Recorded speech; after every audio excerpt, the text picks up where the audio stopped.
आणि एकट्यानं सगळं खाणं तर फारच वाईट. एका राजाच्या आवरटपणामुळे काय गंमत झाली माहीत आहे ना तुम्हाला? नाही माहीत? ऐका तर. राजाचे कान सुपा एवढे. एक राजा होता. तो स्वभावाने खूपच चांगला होता. सगळ्या प्रजेचा खूप खूप आवडता होता. फक्त त्याची एकच गोष्ट कुणाला आवडत नसे. खायची वस्तू दिसली तर राजा सगळ्यांना विसरून जायचा. एकटाच आपला सर्व पदार्थ फस्त करायचा. एक दिवशी काय झालं, राजानं शिकारीला जायचं ठरवलं. सर्व तयारी झाली. बरोबर शिपाई घेऊन राजा शिकारीसाठी निघाला. जंगलात त्याला एक हरीण दिसलं. तो घोड्यावर बसून हरणाच्या पाठी दौडत होता. सगळी मंडळी मागेच राहिली होती. राजा आणि त्याचे 2 शिपाई हरणाच्या पाठी धावत होते. हरिण चपळ होतं. हरणाने राजाला भूल दिली आणि ते जंगलात दिसेनासं झालं. राजा खूप दमला होता. त्याला तहान लागली होती, भूक लागली होती. पण ते जंगलात इतक्या आतमध्ये आले होते की त्यांना परत जायला रस्ताच शोधत सापडत नव्हता. एक शिपाई म्हणाला, राजासाहेब, तुम्ही इथेच विश्रांती घ्या. आम्ही काही खायला पाहतो. मग ते शिपाई गेले.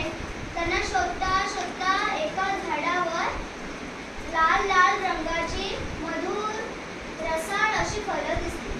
जवळच एक स्वच्छ पाण्याचा झरा वाहत होता. शिपायांनी काय केलं, मोठमोठ्या पानाचे द्रोण तयार केले. एका द्रोणात भरपूर फळं घेतली आणि दुसऱ्या द्रोणात पाणी घेतलं आणि ते राजाजवळ आले. राजाने द्रोण भस्कन ओढून घेतलं आणि भराभरा फळं खाऊ लागला.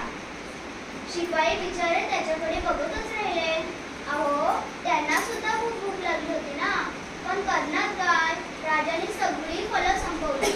सगळं पाणी आपल्या घटाघटा प्याला आणि म्हणाला, हाश, चला आता.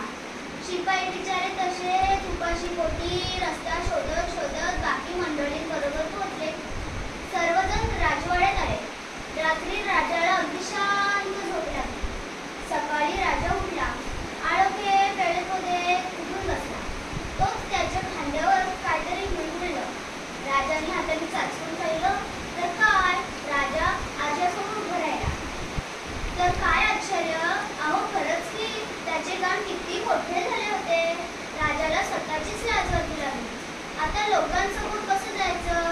राजाने काय केलं, स्वतःला महालातच कोंडून घेतलं. त्याचं जेवण खाण सगळं काही महालातच होऊ लागलं. 15-20 दिवस गेले. राजाची दाढी वाढली. त्याला काही चैन पडेना. शेवटी त्याने न्हाव्याला बोलवलं. न्हाव्याने राजाला बघितलं तर काय, त्याला हसूच कोसळलं. पण राजा त्याच्यावर रागवला. तो म्हणाला, ए काय कशाला हसतोस? हे बघ, हसलास तर बघ, आणि बघ, ही गोष्ट कुणाला बाहेर सांगितलीस तर तलवारीनं मान उडवेल तुझी. तो न्हावी घाबरला. आता तो रोज येऊन राजाची दाढी करू लागला. त्याला समजलेली गंमत कोणाला तरी सांगावीशी त्याला वाटत होती. पण सांगणार कोणाला? उगीच फुकट मरायचं का? त्याला काही चैन पडत नव्हती. शेवटी त्याने काय केलं, तो रानात गेला. त्याने एक मोठा खड्डा बांधला आणि त्यात तोंड खुपसून जोरात ओरडला, राजाचे कान सुपा एवढे, राजाचे कान सुपा एवढे. असं 8-10 दिवस तो तिथे येऊन म्हणायचा आणि मग त्याचं समाधान झालं. इकडे त्या खड्ड्यात एक झाड कुजलं आणि ते भराभर वाढायला लागलं. थोड्याच दिवसात ते मोठं झालं. एका लाकूडदाराने ते झाड तोडलं आणि त्याचे ओंडके करून बाजारात विकायला आले. एका कारागिराने ते ओंडके विकत घेतले आणि त्याची एक सुंदर पेटी, एक तबला आणि एक सतर बनवली. सगळे लोक ते पाहून खुश होत होते, पण त्याची किंमत खूप होती. एका गायकानं ती पेटी, तो तबला आणि ती सतार विकत घेतली आणि तो वाजून पाहू लागला. तर काय, पेटीतून सा रे ग म प ध नि सा याच्याऐवजी राजाचे कान सुपा एवढे असे शब्द आले. अहो, तबला वाजवला तर 10 दिन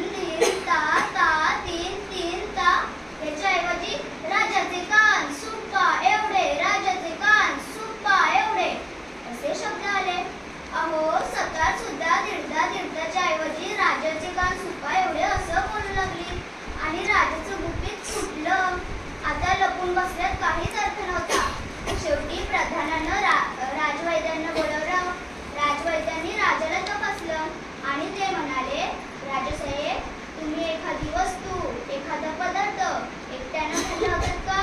राजाने हो सांगितलं. पण आता उपाय काय? वैद्यांनी सांगितलं, त्याच झाडाची टोपली भर फळं आणा. आधी सगळ्यांना वाटा आणि उरलंच तर तुम्ही खा.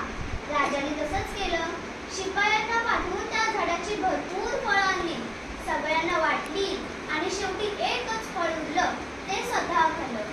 आणि त्याचबरोबर काय आश्चर्य, राजाचे कान लहान होत